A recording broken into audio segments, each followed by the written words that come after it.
am teaching you your chapter number 6, that is combustion. And the next topic is control of fire और burning, यानी अगर कहीं आग लग जाती है तो उस पर हम कंट्रोल कैसे करते हैं. In the previous section we have learn that there are 3 essential conditions for combustion. कैसे कंबशन होती है, उसकी 3 एसेंशियल कंडीशंस हैं, उसके बारे में हमने जाना. सो if one or more of these conditions are not fulfilled, यानी उसमें से कोई भी कंडीशन अगर फुलफिल नहीं होती है, then fire will be extinguished. तो फायर जो है वो बुझ सकती है. Therefore, fire can be extinguished by either of the following ways: by removing the combustible substances, by cutting the supply of supporter of combustion, by lowering the temperature of the burning object. Okay, students. Then fire is generally extinguished by the following methods. First is by spraying water. If we spray some amount of water on the burning object, then it helps to extinguish fire in 2 ways. It brings the temperature of the combustible material below its ignition temperature, यानी जो भी combustible material होगा उसका जो ignition temperature होता है उसको नीचे लेके आएगा, और रिजल्ट क्या होगा कि फायर जो है आपकी एक्सटिंग्विश हो जाएगी. एंड सेकेंड है the water vapour form due to the heat of fire cuts the supply of the air. जो वाटर वेपर होगी वो क्या करेगी कि जो हीट ऑफ फायर है उसकी सप्लाई को कट करेगी, या सप्लाई ऑफ एयर को उसमें कट करेगी. सो जो फायर है वो एक्सटिंग्विश हो जाएगी. Okay students. By spraying highly volatile compound such as carbon dioxide and carbon tetrachloride.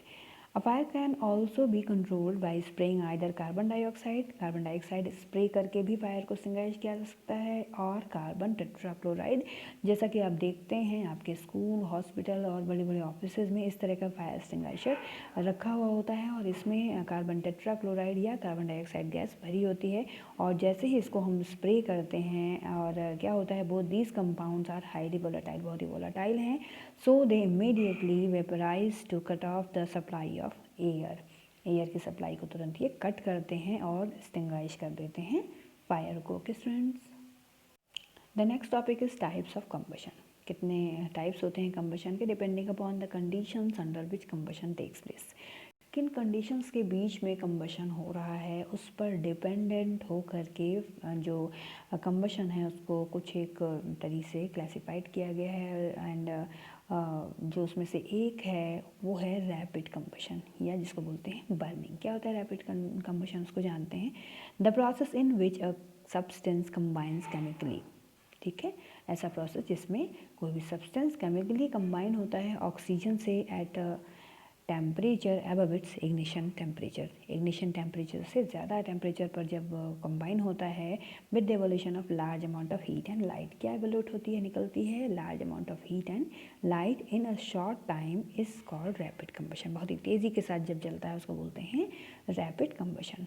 Burning of hydrocarbon fuels is one of the example of that one, that is LPG, kerosene, petrol. ये बहुत ही rapid combustion इसमें होता है, और ये rapid combustion के examples हैं. Combustion of carbon, combustion of hydrocarbons, these are some examples of rapid combustion. Combustion of magnesium.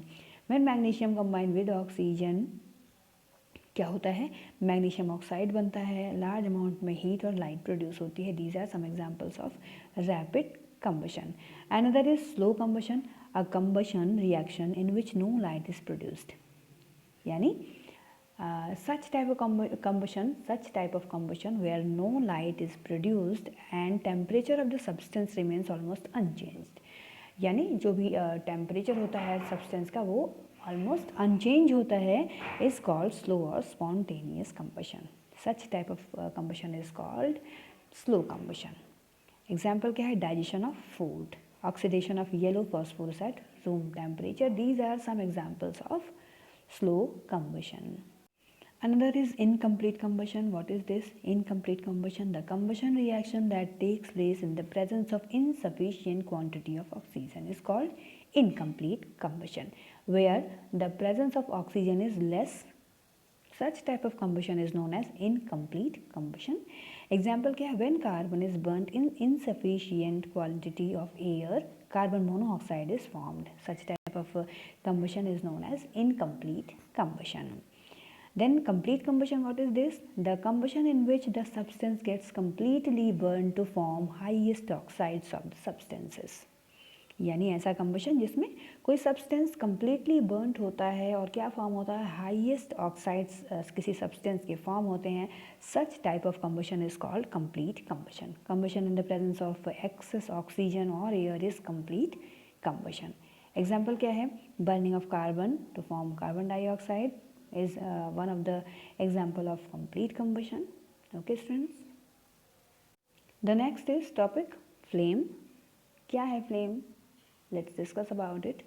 When you light a matchstick, it burns with a yellow flame. The flame produced by burning LPG is blue. You have seen the flame produced by kerosene when burned in a lamp is yellow and smoky, but when burned in a stove the flame is blue and smokeless. You have seen in your surrounding. All gaseous combustible substances burn with a flame. जितने भी gaseous combustible substances होते हैं वो एक flame के साथ burn होते हैं. Liquid combustible fuels जो होते हैं वो भी flame के साथ burn होते हैं. और solid combustible substances जब जलाए जाते हैं low temperature पर तो वो flame नहीं देते. At higher temperatures, however, when solid combustible substances materials vaporize, then also burn with a flame. Okay students, example क्या है, for example kerosene and wax both vaporise on heating to burn with a flame. यानी kerosene आप सबको पता है liquid fuel है, या wax जो एक सॉलिड फ्यूल है, ये दोनों ही वेपराइज होते हैं जब इनको हीट किया जाता है और बर्न होकर के क्या देते हैं, फ्लेम के साथ ये बर्न होते हैं. तो जो डेफिनेशन है फ्लेम की क्या हुई, अ flame is the shining zone in which a combustible gaseous material undergoes combustion producing heat and light. यानी फ्लेम क्या है, एक ऐसा शाइनिंग जोन है जो कि कंबस्टिबल गैसेस मटेरियल को जो है कंबशन प्रोड्यूस करता है, जलता है तो प्रोड्यूस करता है heat and light. That's all about flame, and a flame can be classified into two types. First is luminous flame and another is non-luminous flame. A blue colored flame which produces very little light is called non-luminous flame. Very little light which produce very little light and color is blue is known as non-luminous flame. A non-luminous flame is obtained when the fuel is completely burnt. Okay students, and in other words, when a fuel undergoes complete combustion, a non-luminous flame is produced. Complete combustion होगा then flame will be non-luminous. LPG burns with a non-luminous flame. Kerosene burns with a non-luminous flame in a pressure stove. Then luminous flame, what is this? A yellow flame. Understand the difference in between non-luminous and luminous flame. Blue color flame is non-luminous flame and yellow color flame is luminous flame which produces heat and appreciable amount of light is called a luminous flame. Example, a luminous flame is obtained when a fuel undergoes partial combustion. Okay students. Now discuss about the structure of a candle flame. Look at the picture. This is a candle flame and we are going to discuss about this structure of candle flame. Candle किससे बनी होती है? These are made from paraffin wax. Paraffin wax is obtained from the residue left during the fractional distillation of crude oil. यानी जब उसको crude oil को 1400 to 1500 degree Celsius तक गर्म किया जाता है, देन जो रेसिड्यू ऑब्टेन होता है that is known as paraffin wax. It is mixture of higher hydrocarbons and contains very high percentage of carbon and paraffin wax vaporized on heating. A candle is a column of wax having an unspun cotton thread. You have seen in your house that when a candle is lighted, the wax melts, okay, and this molten wax rises up through the wick due to the capillary action and gets vaporized. The vapor of wax then burns in the air to produce a luminous flame. यानी क्या होता है, आप सब ने देखा है कि ये जो कैंडल होती है कैसे बनी होती है. इस कैंडल के अंदर एक वैक्स होता है और वैक्स के अंदर एक जो कॉटन का थ्रेड डाला हुआ होता है, इसको विक बोलते हैं, ठीक है, जो कि सेंटर में होता है बिल्कुल.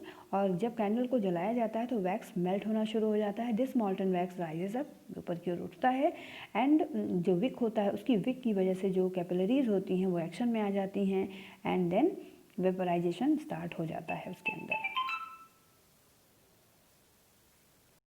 एंड देन क्या होता है, जो वेपर होती है वैक्स की वो बर्न होना शुरू हो जाती है and in the air to produce a luminous flame, air के अंदर वो बर्न होना शुरू हो जाती है वेपर जो होती है, और उसके बाद एक ल्यूमिनस फ्लेम प्रोड्यूस होता है और a candle flame is shown alongside. आप देख सकते हैं इस कैंडल फ्लेम को। Okay students, the candle flame is yellow and luminous due to incomplete combustion of wax vapour. चूँकि वैक्स वेपर का इनकम्प्लीट कंबशन होता है, सो जो ए फ्लेम होती है वो येलो कलर की होती है।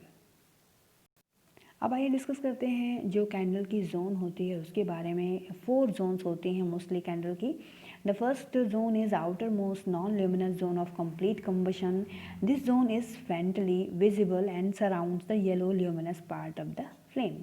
And in this zone, the wax vapor undergoes complete combustion because plenty of air is present around it. This zone is the hottest part of the candle, that is known as outermost non-luminous zone.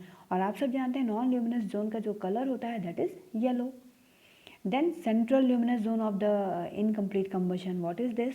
The middle, you can say the central luminous zone is the major part of the candle flame.